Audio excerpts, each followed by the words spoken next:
The moment your wife dares you to divorce her in front of strangers, the marriage already sits on life support. My phone vibrated across the granite kitchen counter at 1:17 in the morning. Madison's name glowed against the dark screen beside a half-finished glass of bourbon I hadn't touched in 20 minutes. The second I answered, bass from the nightclub slammed through the speaker hard enough to rattle my ear. Men shouted. Women laughed.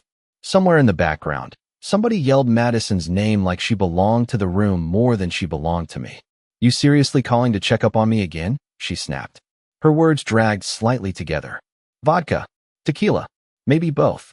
I stayed quiet for a beat, staring at the spreadsheet open on my MacBook. Quarterly logistics reports. Freight contracts. Fuel margins. 3 warehouses.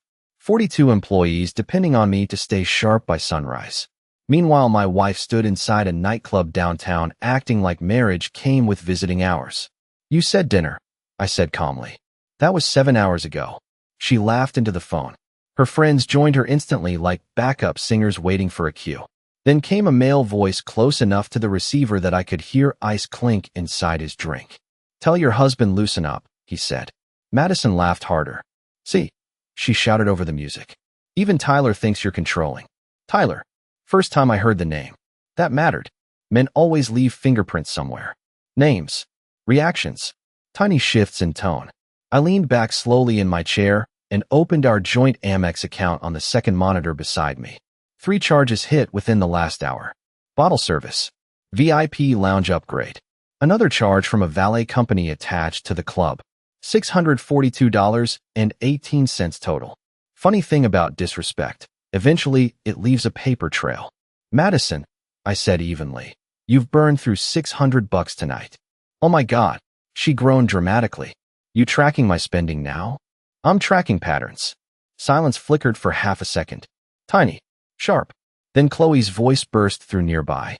Girl, hang up on him already. Madison inhaled hard through her nose. I pictured that expression perfectly. Chin tilted up. Eyes narrowed. That same look she started wearing 6 months ago after her divorced friends convinced her every boundary qualified as oppression. You know what, she said. If you hate this so much, divorce me. The table around her exploded with laughter. Somebody slapped the bar. Somebody whistled. I sat there listening to strangers celebrate the collapse of my marriage like halftime entertainment. Then I heard Tyler again. Closer this time. Yeah, man, he shouted. Let her live a little. I studied the reflection in the black kitchen window across from me. 40 years old next month. 6'2". Built a regional logistics company from 1 borrowed box truck and a storage unit outside Fort Worth. Paid every mortgage payment early for 11 straight years. Covered Madison's graduate degree. Helped her mother after surgery. Signed checks. Solved problems. Buried stress deep enough that nobody ever saw it leak. Somewhere along the line, my reliability turned invisible. That happened slowly. Then all at once. Madison laughed again, waiting for me to react. Anger. Begging. Threats.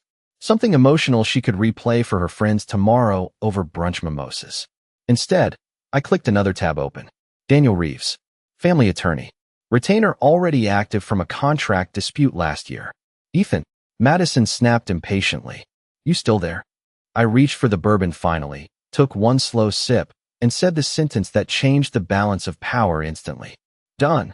The laughter behind her died so fast I could suddenly hear the ventilation humming inside the club. Madison spoke first, quieter now. What? You said divorce.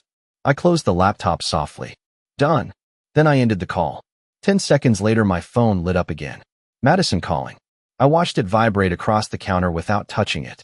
Another call came immediately after. Then another.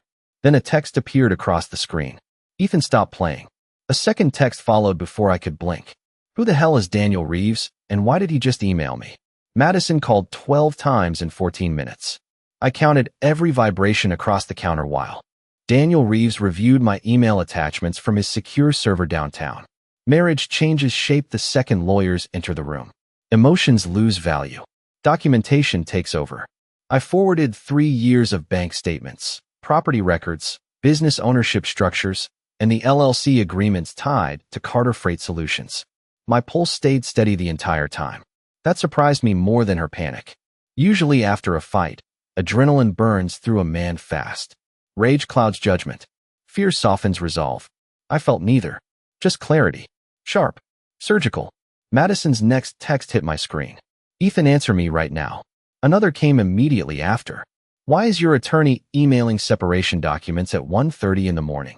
I muted the phone and opened our Chase account again. Her spending pattern stretched across the screen like a timeline of escalation. Nail salons. Weekend resort trips. High-end bars. Rideshares leaving downtown after 2 in the morning. Thousands every month disguised as self-care and girls' nights. Funny how disrespect always invoices somebody eventually. Daniel called exactly 7 minutes later. You still calm? He asked. Completely. Good. Calm men win divorces. Papers shuffled on his end. You structured the company smart. Holding entity owns the trucks. Operations LLC carries liability. House sits under the family trust. She touched almost none of it legally. I leaned forward slowly. What exposure? Retirement accounts. Joint checking. Maybe temporary support if this drags. He paused. Unless infidelity enters financial discovery. There it was. The word hanging between us like gasoline waiting for a spark. Infidelity. I stared at the last transaction from Madison's card. VIP room upgrade. $1,200 spending limit exceeded at 12:42 a.m., then manually approved through her phone. She approved it herself while standing beside another man inside a nightclub after daring me to leave her. I want a forensic accountant ready by morning, I said. Already texting one. Daniel exhaled softly. Ethan, listen carefully. Women like Madison expect emotional negotiation. Once legal structure replaces emotion, panic usually follows. Panic already started. Her calls jumped from angry to desperate in under 20 minutes. First came accusations, then blame, then confusion, finally fear. I recognized the pattern because I manage freight disputes for a living. Pressure reveals leverage fast. Another message flashed onto the screen. Chloe made me say that. I almost laughed. Accountability always arrives wearing someone else's fingerprints. I walked upstairs into the master bedroom and opened Madison's closet. Designer dresses packed the left side in color order. Shoes lined the bottom shelves beneath LED lighting she insisted cost less than a vacation. I reached above the top shelf and pulled down the fireproof document case she assumed I forgot existed. Inside sat every important paper tied to our marriage. Deeds, insurance policies, tax filings, prenuptial amendments after my company expansion 3 years ago. Madison signed every page beside her attorney back then because she trusted me completely. Trust creates dangerous blind spots, especially when somebody starts treating marriage like a backup plan instead of a partnership. My phone buzzed again. This time the message carried a photo. Madison standing outside the nightclub beside Chloe. Mascara smudged slightly beneath one eye. Tyler gone. Smile gone too. The text under the photo read, "Please come get me." I studied the image for several seconds before replying with 6 words that shifted the entire night again. Call your divorce attorney for a ride. 3 dots appeared instantly on the screen. Then disappeared. Then appeared again. Finally her message came through. Ethan, how do you know Tyler's last name? The typing bubble vanished for almost 30 seconds after her question. Long enough for me to picture Madison standing outside that club, gripping her phone with both hands while Chloe whispered damage control beside her. Fear changes people fast, especially people who spent years believing they controlled the emotional temperature inside a marriage. I locked the document case and carried it downstairs to my office beside the garage. Carter Freight Solutions started in spaces exactly like this. Tight rooms. Long nights. Decisions nobody clapped for until the money showed up later. I built my first delivery route with a used 18-foot box truck and a legal pad balanced on my steering wheel in a Walmart parking lot outside Arlington. Back then, Madison loved that story. She used to tell friends I carried ambition like gasoline. Somewhere after the 3rd warehouse expansion and the move into our 6,000-square-foot home north of Dallas, she stopped seeing the man who built the life and started seeing the life itself. Houses create illusions. Luxury sharpens entitlement quietly. At first the changes looked small. Friday happy hours turned into weekend reset trips. Girls' nights stretched until sunrise. Social media filled with filtered brunches and rooftop cocktails beside women who treated marriage like a tax bracket instead of a commitment. Chloe led most of it. Divorced twice by 36. Constant gym selfies. Constant advice. Constant poison. Men stay loyal when they fear replacement. I heard Chloe say that once at our pool party while she thought I was upstairs on a conference call. Madison laughed and raised her wine glass like she just attended church. Looking back now, that moment mattered more than the nightclub. Disrespect always starts as entertainment before it evolves into policy. I sat at my desk and opened the private folder my forensic accountant helped me build 8 months ago.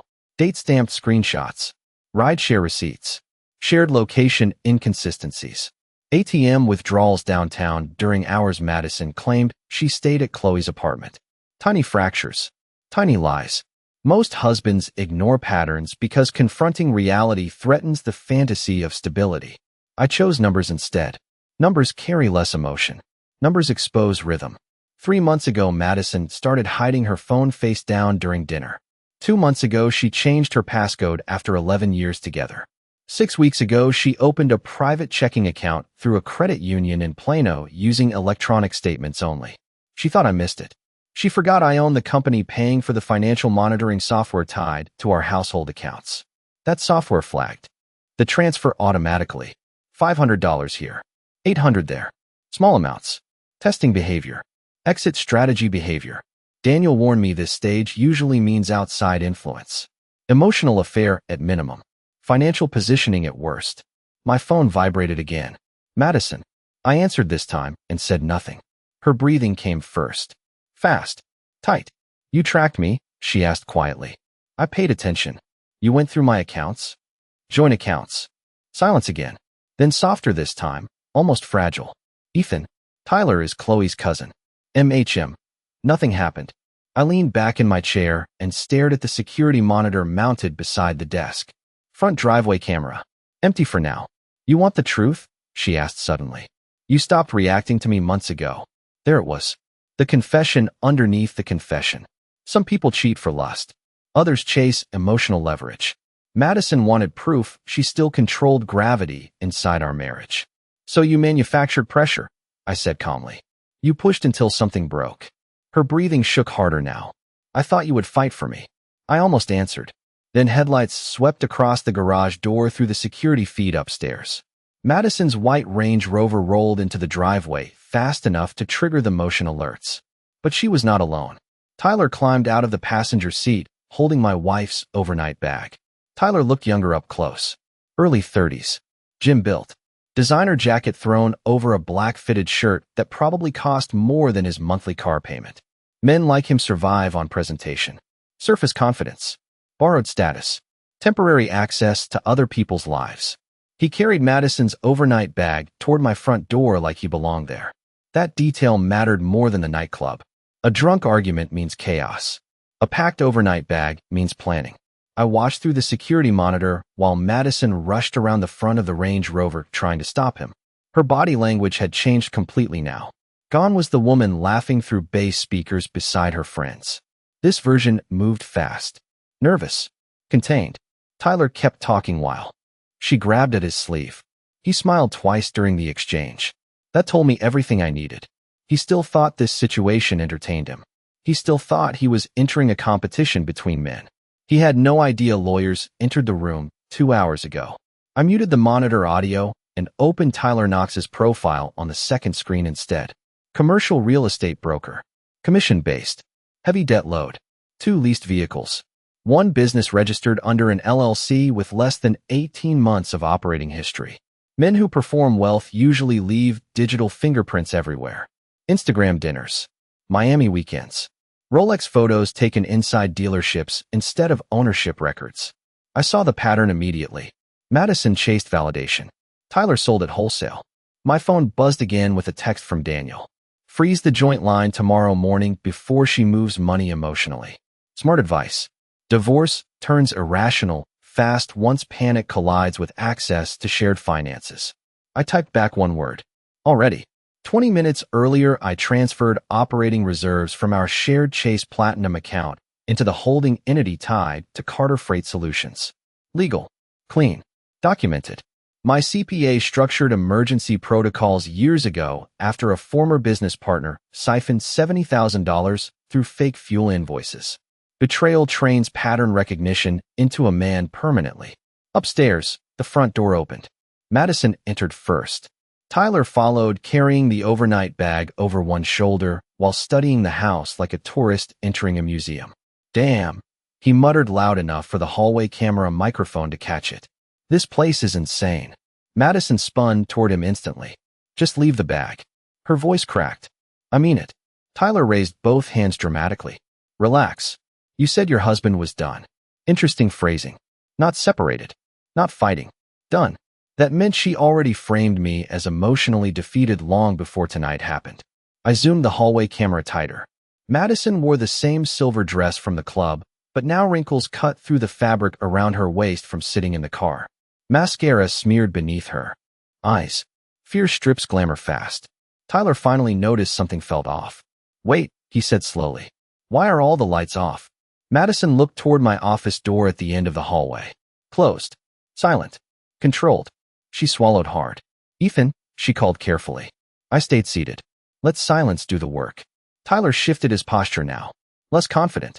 He set the overnight bag down beside the staircase and glanced toward the front door again, like his instincts finally started speaking.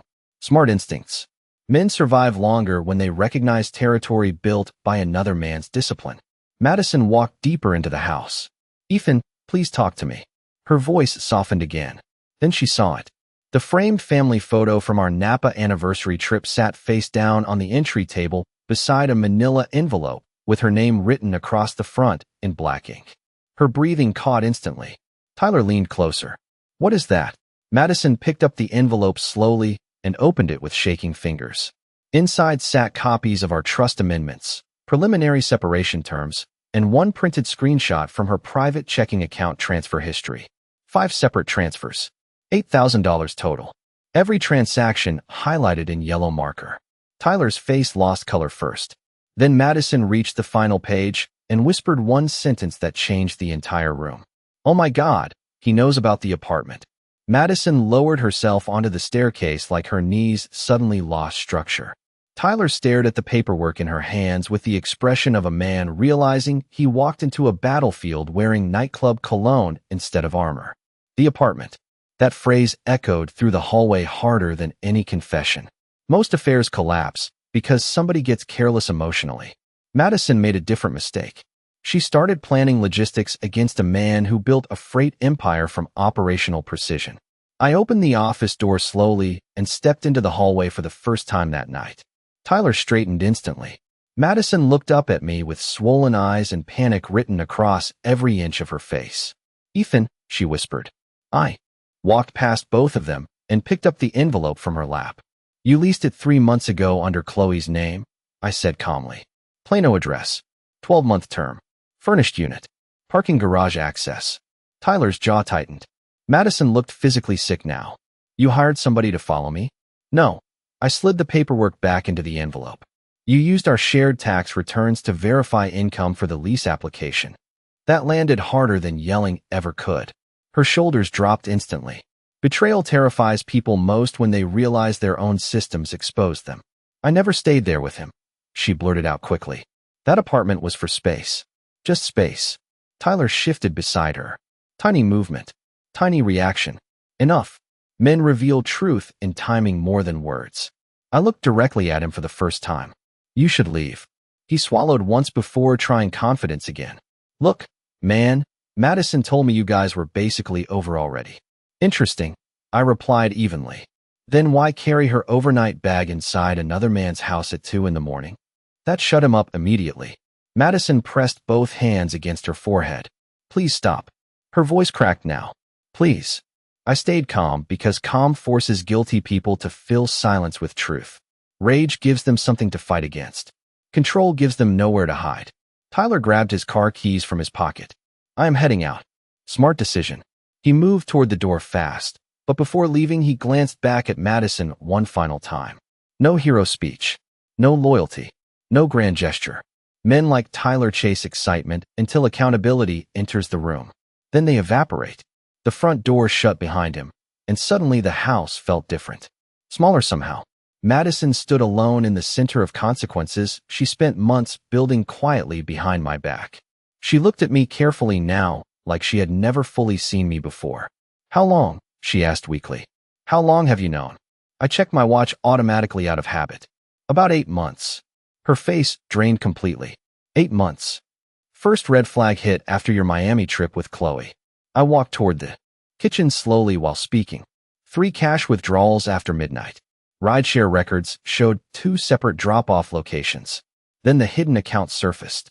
Madison followed me a few steps behind, like somebody entering court before sentencing. Why stay, she asked. Because patterns matter. I poured myself another inch of bourbon. Good marriages hit rough seasons. Affairs create operational changes. Financial shifts. Behavioral leaks. I looked directly at her over the rim of the glass. You leaked everywhere. Tears slid down her cheeks now. Real tears this time. Fear stripped away performance. I thought you stopped loving me, she whispered. No, I set the glass down carefully. You stopped respecting me. That sentence hit her harder than the divorce papers. She sat down slowly at the kitchen island and stared at the marble counter between us like she suddenly realized how many nights I spent sitting there alone while she chased attention somewhere else. Then her phone lit up beside her hand. Chloe calling. Madison ignored it instantly. 1 second later, another notification appeared across the screen from Chase Bank. Account access restricted pending ownership review. Madison looked up sharply. Ethan. I reached into my pocket, placed a second phone on the counter, and slid it toward her. Burner device. Cheap. Disposable. Her eyes widened the second she recognized it. You left this in the apartment, I said quietly. And somebody sent messages from it yesterday discussing how to hide assets before divorce court. Madison grabbed the burner phone with both hands like it might explode. Her breathing turned shallow the second she unlocked the screen and saw the message thread still open. Chloe's name sat at the top beside dozens of deleted call notifications and screenshots from divorce forums about asset protection strategies. I watched her eyes move faster with every line she read. Panic creates honesty faster than guilt ever will. I can explain this, she whispered. Try. My voice stayed flat. Controlled. She looked up at me across the kitchen island with tears streaking through her makeup now. Chloe said I needed leverage before talking to you about separation. Separation? I leaned against the counter slowly. Interesting word choice considering you leased a private apartment, opened hidden accounts, and discussed transferring money before filing. Madison shook her head hard. I never planned to destroy you. That sentence almost made me laugh. People always describe betrayal like weather. Like events simply formed around them without deliberate choices attached. I walked back toward my office and opened the secure folder on my desktop. Financial timelines filled the monitor. Transaction maps. Cross-account transfers. Metadata from the burner phone synced through the cloud backup Tyler forgot to disable. One careless login connected everything. Come here, I said calmly. Madison hesitated before stepping into the office behind me. I pointed toward the monitor. March 12th. $700 moved into the hidden account. March 27th. $1,200 for apartment furnishings. April 4th. Burner phone purchased at a kiosk inside Stonebriar Mall. Her shoulders folded inward more with every date. You tracked all this. I audited it. I clicked another file open. Then you made the biggest mistake of the entire operation. Madison stared at the screen. Tyler Knox LLC appeared across the top beside 3 highlighted wire transfers tied to her hidden account. Her face lost color instantly. He said his business was struggling, she said weakly. So you financed another man using marital assets. Silence hit the room like concrete. I finally saw the full reality land inside her head. This stopped being emotional drama hours ago. Now it carried legal consequences. Daniel called right on cue. I answered through speakerphone. Morning, counselor, he said. Forensic accountant finished preliminary review. Madison closed her eyes immediately. Daniel continued without hesitation. Unauthorized transfers exceed reporting thresholds. That gives us grounds to file emergency financial restraints by 9 a.m. Madison stepped forward quickly. Please do not do that. Daniel heard her voice and paused for half a second. Mrs. Carter, he said professionally, your husband currently holds documented evidence suggesting concealment of marital funds tied to a third party. Her breathing hitched again. I never touched company money. Correct, I said evenly. Because you never had access. That detail mattered. Years ago, after my former business partner stole from Carter Freight Solutions, I rebuilt the company structure from the ground up. Multiple entities. segregated operating accounts, automated audit triggers. Madison always mocked the complexity of it. Tonight, that structure saved me from disaster. Daniel cleared his throat softly through the speaker. One more issue surfaced during review. I looked at the monitor. Go ahead. The apartment lease includes an additional authorized occupant. Madison froze completely beside me. Her eyes widened before Daniel even finished speaking. Name listed is Tyler Knox. The room went dead silent. Madison looked physically dizzy now. He told me he never signed anything, she whispered. I studied her face carefully for the first time that night, and finally understood the deeper truth underneath all this chaos. Madison thought she controlled the game. Tyler thought he manipulated a lonely married woman. Chloe thought she coached another divorce victory. Meanwhile, every single one of them walked straight into a financial structure built by a man who survives by anticipating operational betrayal before it arrives. Madison suddenly reached for the edge of my desk to steady herself. Ethan, she whispered carefully, there is something else you need to know. I looked at her without speaking. Her lips trembled once before she forced the words out. Tyler has a key to the apartment because somebody has been staying there besides me. The room held still for a second after Madison finished speaking. Then every detail from the last 8 months rearranged itself inside my head with brutal clarity. Hidden apartment, burner phone, financial transfers. Tyler carrying overnight bags like routine instead of impulse. Somebody else staying there meant this operation ran deeper than emotional rebellion. Who? I asked quietly. Madison pressed both hands against her mouth before answering. Chloe. I stared at her for several seconds without blinking. Somehow that answer disturbed me more than Tyler. Affairs follow predictable patterns. Attention. Validation. Escalation. Chloe represented something colder. Strategic influence. Contamination. Madison lowered herself into the chair across from my desk, like her body finally ran out of adrenaline. After her second divorce, she started talking about marriage like it was some kind of trap, she said weakly. Every dinner became a lecture about power, about leverage, about making men afraid to lose you. I leaned back slowly while processing every conversation Chloe ever inserted herself into over the years. The wine-fueled comments. The subtle disrespect disguised as jokes. The constant pressure on Madison to compete with single women instead of build a stable life. Poison rarely enters through the front door, carrying a warning label. Sometimes it arrives smiling beside a charcuterie board. So Chloe lived there? I asked. Madison nodded slowly. After she got evicted from her condo. And Tyler? They dated for a while. That almost made me laugh again. Suddenly the entire structure looked less like romance and more like a collapsing scam held together by insecurity and borrowed money. Tyler never chased Madison emotionally. He chased access. Chloe used Madison's marriage as a financial bridge after wrecking her own life. Meanwhile, Madison mistook manipulation for empowerment because attention feels intoxicating when somebody starts taking stability for granted. I opened another file on the monitor. Property search records tied to the apartment. Utility bills. Visitor logs from the parking garage obtained legally through the leasing dispute Daniel initiated an hour earlier. One recurring vehicle appeared throughout the records. Black Mercedes registered under Chloe Bennett. Another appeared 6 times during overnight hours. Tyler's leased BMW. Madison noticed the timestamps immediately and started crying harder. I swear I never stayed there with him overnight. Maybe, I said evenly. But you built infrastructure for it. That sentence cut straight through her defenses because deep down she understood the difference between temptation and preparation. Affairs become real long before physical lines get crossed. They start when secrecy enters the architecture of a relationship. Burner phones, hidden accounts, backup apartments, emotional rehearsal.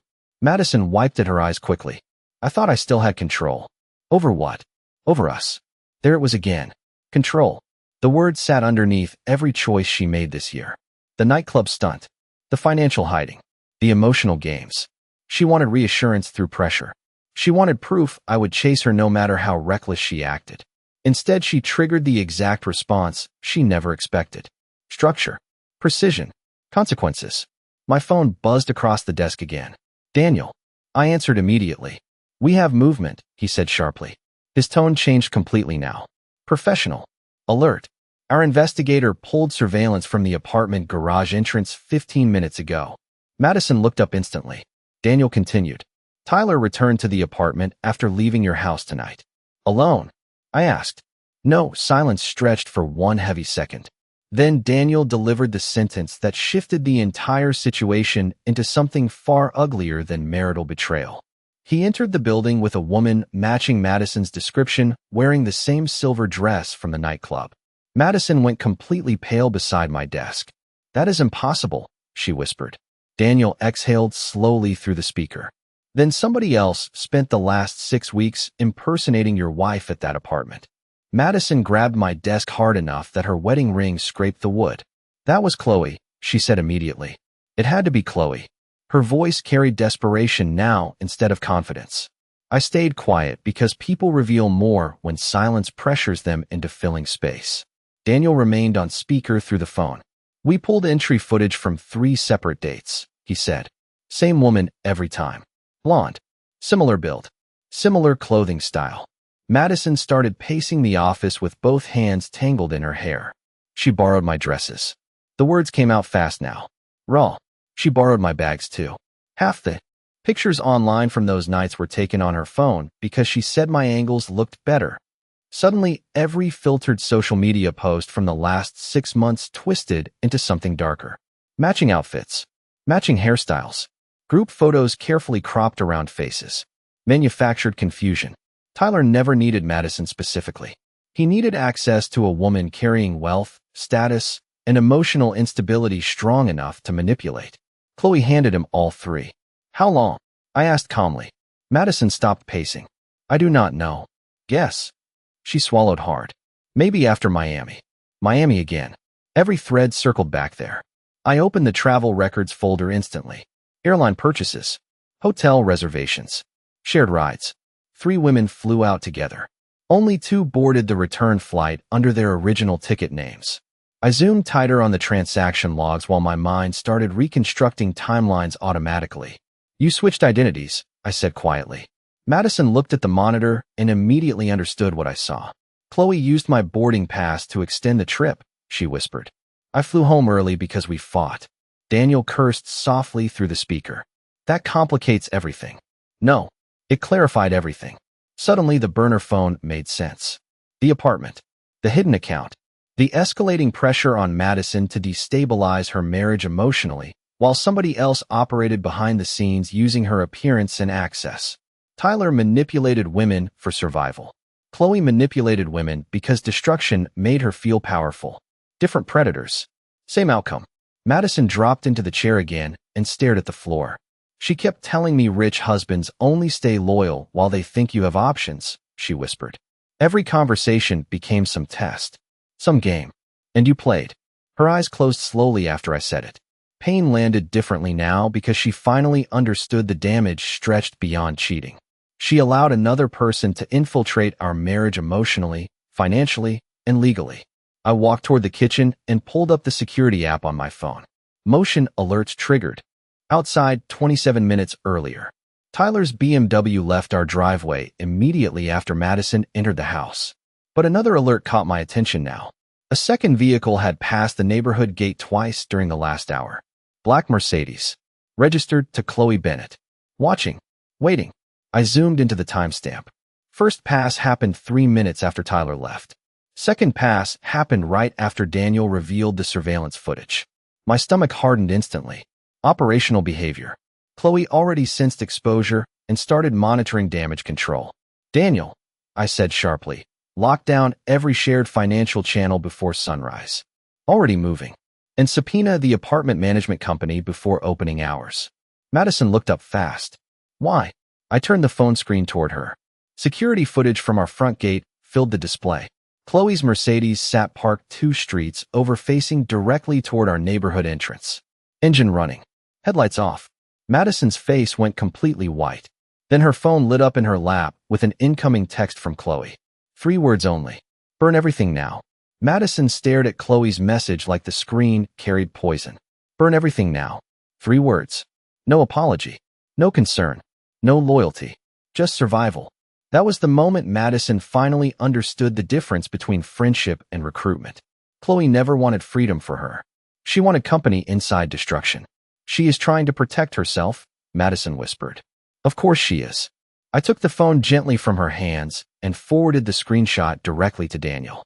Timestamp preserved. Metadata intact. Evidence matters more than emotion once people start scrambling. Daniel replied within seconds.